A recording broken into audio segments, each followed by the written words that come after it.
Rumor yang liar seperti itu kemudian menimbulkan kemarahan. Maka puncaknya memang pada tahun 1740 yang disebut dengan geger pecinan. Geger pecinan itu atau kalau ada dalam buku-buku lain dikatakan pembantaian Tionghoa pada 1740.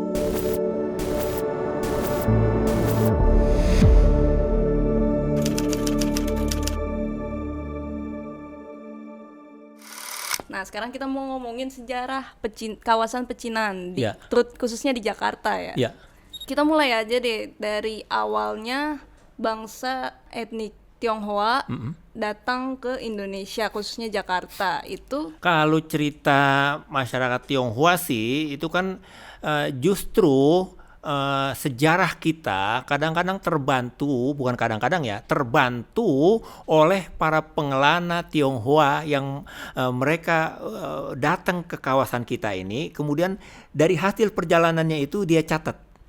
Misalnya pasien ya pada abad kelima itu tahun 1400-an ya, dia datang ke sini dan dia mencatat. Oh, ternyata orang di sini ada begini. Oh, ternyata para petingginya begini. Oh, ternyata orang sini makannya begini. Oh, ternyata kalau kita jalan dari sungai ini menuju sini, kita akan ketemu ini, akan ketemu ini, akan ketemu ini. Jadi kalau memang secara settle, orang-orang Cina itu sudah datang ke sini karena pertama-tama memang dia kota ini ketika terjadi perebutan kekuasaan ya kan, dari tahun 133 itu dikuasai oleh Sunda Pajajaran, Pakuan Pajajaran, dan Pakuan Pajajaran mengelola kawasan kota ini yang dulu namanya Bandar Kalapa. Ketika dikuasai oleh kerajaan Sunda Pajajaran, maka berubah namanya kawasan itu menjadi Pelabuhan Sunda Kelapa. Dan ketika terjadi perebutan kekuasaan dari Fathahilah menguasai kawasan ini dengan menyingkirkan kekuatan kerajaan Sunda Pajajaran di 1527 kan kemudian dimaknai sebagai hari lahirnya kota Jakarta oleh pemerintah DKI Jakarta. Nah, maka diganti kawasan itu menjadi Jayakarta. Dan Jayakarta di bumi hanguskan oleh kekuatan VOC pada 1619, di bumi hanguskan keraton Jayakarta, maka dari nama Jayakarta itu diganti namanya menjadi Batavia. Jadi kota ini udah berganti-ganti tuh dari namanya Bandar Sunda Kelapa, Bandar Jayakarta, kemudian Batavia, kemudian menjadi Jakurata pada masa Jepang dan menjadi Jakarta pada masa sekarang ini. Dan ketika terjadi pembumi hangusan terhadap keraton Jayakarta diratakan dengan tanah, maka diperlukanlah orang-orang untuk membantu membangun kembali kota ini. Maka Kastil Batavia, kastil yang dibikin oleh VOC pada 1619 itu, mereka banyak mendatangkan orang-orang tukang-tukang yang ahli dalam pembangunan, tukang batu, yang ahli membikin penggalian sungai untuk mengalirkan air Ciliwung. Maka diundanglah atau didatangkanlah atau secara paksa ya, namanya juga masa lalu itu, kemudian ada yang datangin budak untuk bekerja di sini, ada yang datang tukang-tukang yang minta untuk, maka dibangunlah kota ini. Dan mulai saat itu memang sudah banyak di Batavia kemudian orang-orang Cina.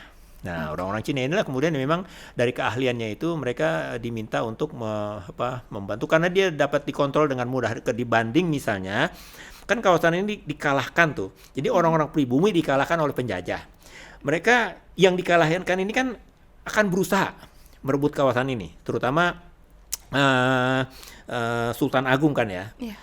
Dia melakukan ingin merebut kembali kawasan Sunda Jayakarta ini pada tahun 1627, 1628 sampai 1630 itu dia datang secara masif menutup. Dan itu kalah semua mereka.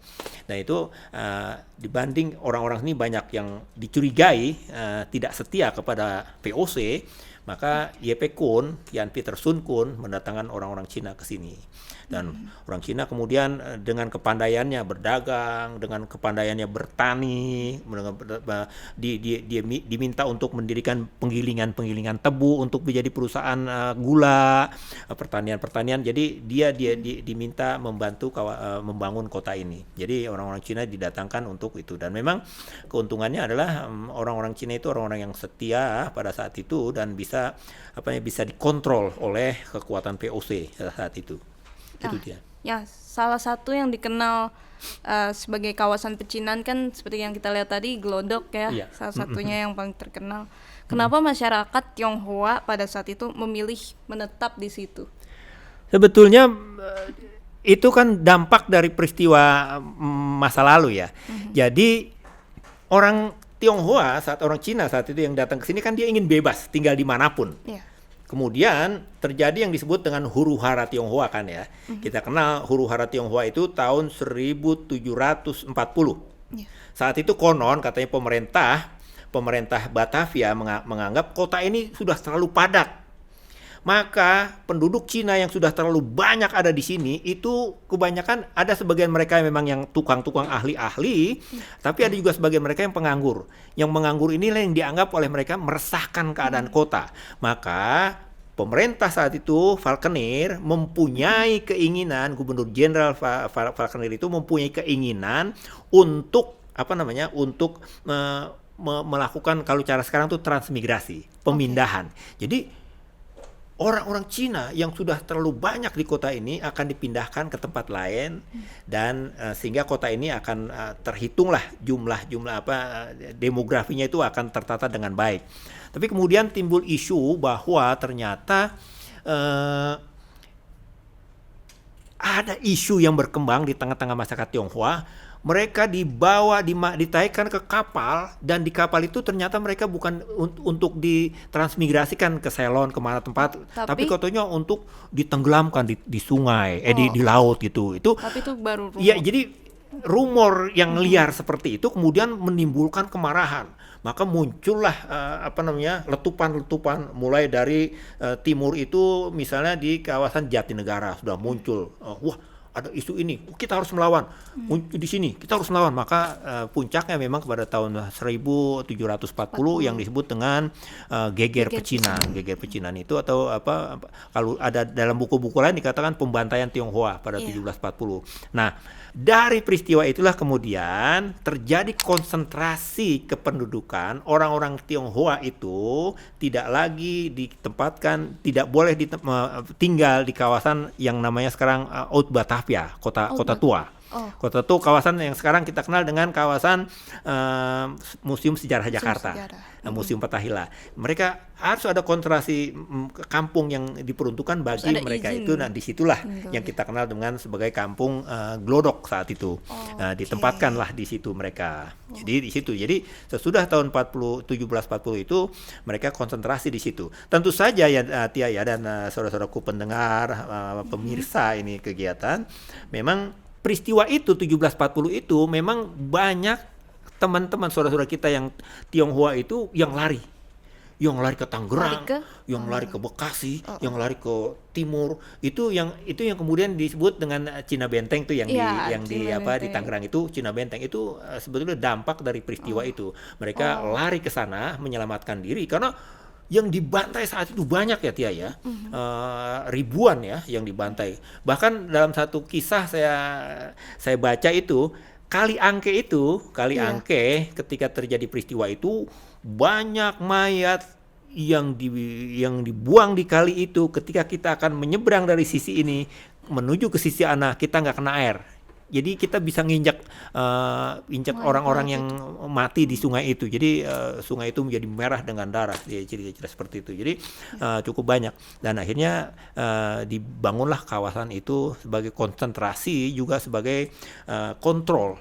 Dan kemudian memang pemerintah kolonial kan membuat kampung-kampung khusus. Jadi ada kampung Bali, ada kampung Bugis, ada kampung ini yang mengindikasikan itu etnik-etnik yang bersangkutan. Ada kampung Melayu. Jadi dengan konsentrasi kampung masing-masing kampung itu akan dengan mudah pemerintah kolonial, pemerintah Stad Batavia saat itu mengawasi perkembangan kegiatan-kegiatan mereka sehari-harinya. Jadi gitu ya.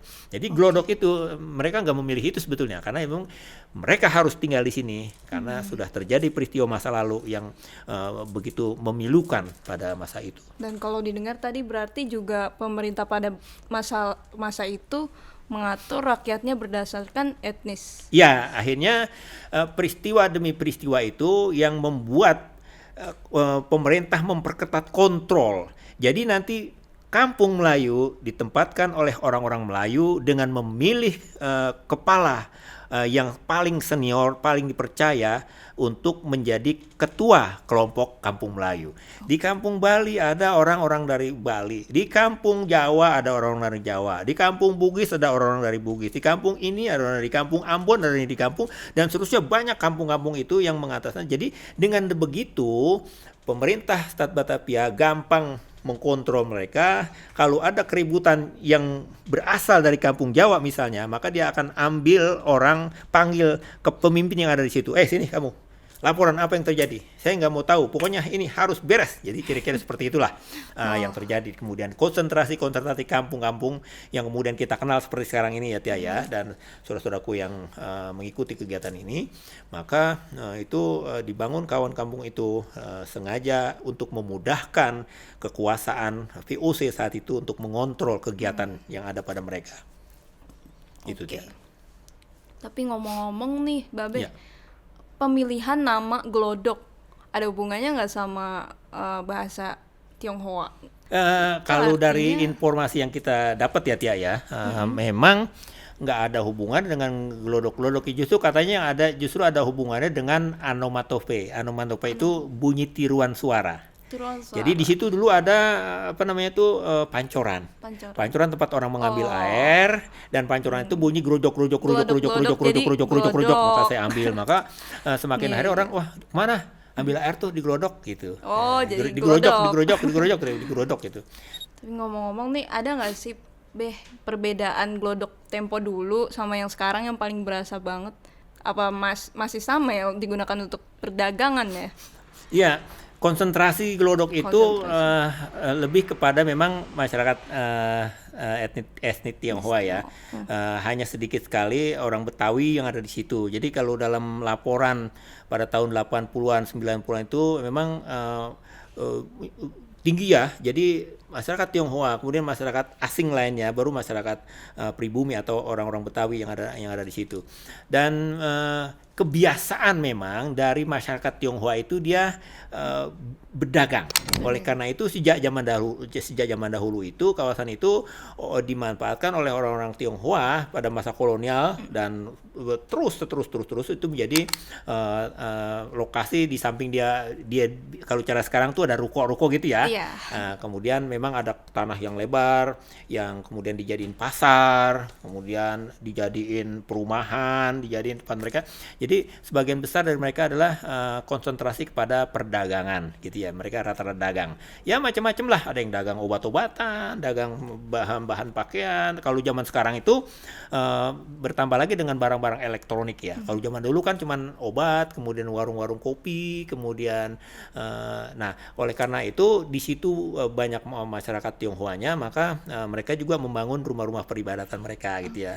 Jadi ada vihara-vihara gitu yang tempat-tempat mereka beribadah gitu. Jadi di situ memang sebagian besar tempat yang asyik kalau kita ingin melihat kegiatan-kegiatan masyarakat saudara-saudara kita dari Tionghoa atau Cina Peranakan yang kita kenal sekarang. Iya, nah selain itu nih saya baca-baca katanya ada dulu tuh di Glodok itu bekas penjara Tionghoa. Ya. Betul gak tuh sih? Bukan penjara Tionghoa ya, penjara itu dibangun oleh pemerintah kolonial di kawasan itu.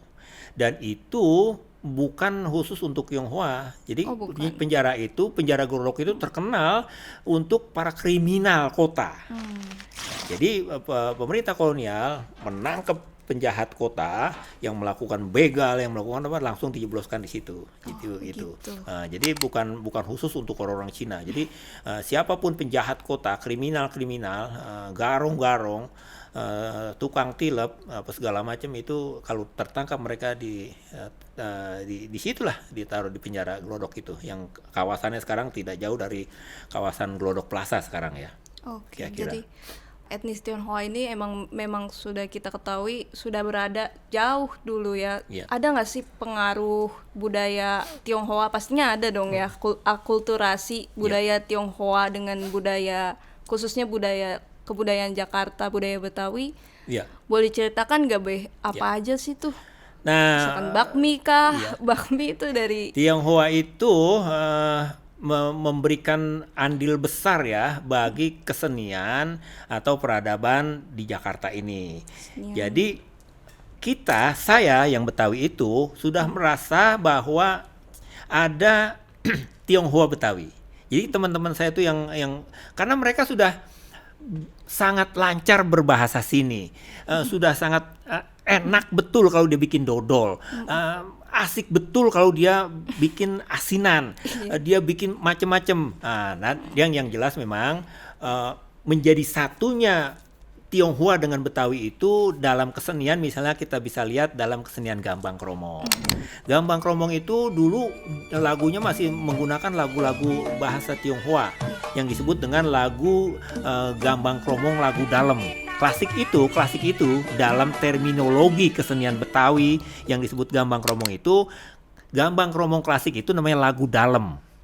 Lagu sesudah perkembangan dari lagu dalam, lagu klasik itu mendayu-dayu. Dan memang saat itu khusus untuk kalau ada tuan tanah, orang-orang kaya mengundang orang-orang petinggi-petinggi untuk makan malam, itulah mereka mendengarkan lagu-lagu seperti itu. Kemudian berkembang menjadi lagu sayur. Lagu sayur itu kemudian yang bisa menarik cokek. Cokek tuh penari. Dulu cokek artinya penyanyi. Kemudian berkembang pada tahun 20-an, pada tahun 30-an itu, kamu jangan nyanyi aja dong. Kalau ada tetamu, ada tamu yang lainnya yang datang itu, kamu ajak dia lebih bergembira, kamu ajak dia menari. Maka dia pakai selendang nih. Dia ambil disarungin selendang ke lehernya, diajak ke depan, diajak menari-menari.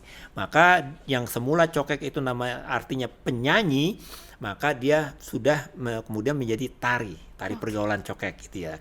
Nah, itulah di dalam kesenian itu yang tadi Tia tanyakan itu ada yang disebut alat gesek yang disebut kongahyan, tehyan, dan sukong. Itu berasal dari alat musik yang orang-orang Cina Tionghoa peranakan mainkan di sini. Dan itu menjadi satu kesatuan bergabung menjadi seni Betawi Gambang Kromong. Ada gendang, ada ada gambang, ada kromong, ada gong, itu menjadi satu kesatuan dan nyanyinya juga itu. Akhirnya itu juga dikembangkan oleh Benyamin Sueb kan untuk menjadi gambang kromong modern. Jadi dari klasik, semi klasik, kemudian menjadi modern yang dikembangkan oleh Benyamin Sueb yang kita kenal dengan lagunya. Banyak mah kita dengar gitu ya.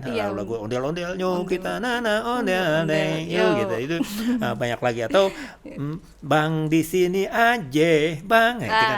Bang di sini aja atau segala macam. Yang dikembangkan oleh Benyamin menjadi gambang kromong modern gitu ya. Jadi itu yang paling dekat dengan Cina. Di samping itu memang batik-batik peranakan Tionghoa itu memberikan pengaruh besar bagi industri-industri batik Betawi. Gitu. Jadi di zaman batik itu memang batik kan berkembang nih. Ada batik yang dikembangkan oleh peranakan Indo, ada batik yang dikembangkan oleh Arab, ada batik yang dikembangkan oleh Tionghoa. Dari itu batik-batik yang dari Tionghoa dengan warnanya yang lebih ngejreng, dengan pilihan warna merah, dengan warna buketan, dengan itu mendapat pengaruh dari Tionghoa, termasuk batik ya, dan termasuk juga makanan ya. Makanan-makanan itu banyak betul, somai, kemudian bakso segala macam itu, bakmi itu pengaruh dari Tionghoa banyak betul. Kalau saya kumpulkan itu ya ada satu buku yang menghimpun resep-resep masakan itu memang ternyata ini berasal dari Tionghoa, ini dari Tionghoa, pengaruhnya gitu ya. Jadi besar lah, nggak bisa ditiadakan pengaruh Tionghoa terhadap kuliner Betawi, terhadap kesenian Betawi, pakaian pengantin ya. Tia kan pernah lihat pengantin Betawi. Pengantin Betawi itu memang komplit ya, ada pengaruh dari Arab yang orang pengantin perempuan laki-lakinya pakai. Itu cara kebesaran cara haji namanya. Kalau pengantin perempuan kebesaran cara noni Cine. Jadi pakai siangko, kemudian pakai kun, pakai tuaki, ini gambar burung hong gitu. Jadi kira-kira itu ya, burung hong itu yang memperlihatkan pengaruh besar terhadap masukan atau andil kesenian peradaban Tionghoa menjadi peradaban atau kesenian dan kebudayaan Betawi pada umumnya gitu Tionghoa. Ternyata besar sekali ya sumbangsinya, bukan hanya dari perjuangan kemerdekaan, etnis Tionghoa juga bersumbangsi dan berpengaruh besar juga dari sisi sosial budaya tentunya betul. ya. Iya gitu. Bahkan dulu ya Tia ya ada cerita-cerita misalnya dukun gitu ya. Kalau dulu ada anak kecil itu bengok sini nih, apa namanya? Gondok gondongan itu dulu kita pergi ke dukun pada ke Sinse namanya, ke dukun Tionghoa. Jadi dukun Tionghoa. Dukun Tionghoa dia tulis kertas putih dengan aksara Tionghoa, kemudian dia dibacain apa gitu di sini atau digambar binatang apa ditempelin di sini itu pakai pakai blau namanya tuh. Blau tuh warna biru di sini ditempelin sembuh. Rata-rata begitu aja. Begitu memang dari zaman dulu itu kita dekat sekali dengan Tionghoa karena dia memang terutama warung-warung kelontongnya itu ya. Dulu di kampung saya itu ada satu warung kelontong zaman dulu ya, tahun 70-an waktu saya kecil, tahun 80-an. Itu dia gampang gitu ya. Ini ambil dulu ya, ambil aja dulu gitu. Jadi garam jadi ikan asin, kemudian macam-macam dia kalau di kampung dia tuh gampang betul. Kalau lebaran Cina kita selalu dikasih itu kue keranjang. Jadi ya sampai sekarang itu ada bahkan beberapa keluarga ipar saya itu memang dari orang-orang Tionghoa, orang-orang Cina gitu. Jadi keluarga-keluarga Betawi itu dengan orang-orang Cina udah menjadi satu kesatuan yang memang nggak bisa dipisahkan dari zaman dulu. Benar. Gitu gitu aja deh.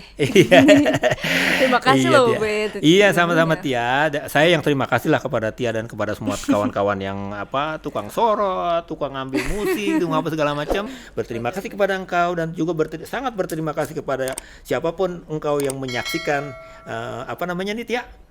Voice Jas Merah. Voice Jas Merah. Jadi siapapun yang menyaksikan Voice Jas Merah, terima kasih dan keren untukmu senantiasa sepanjang masa.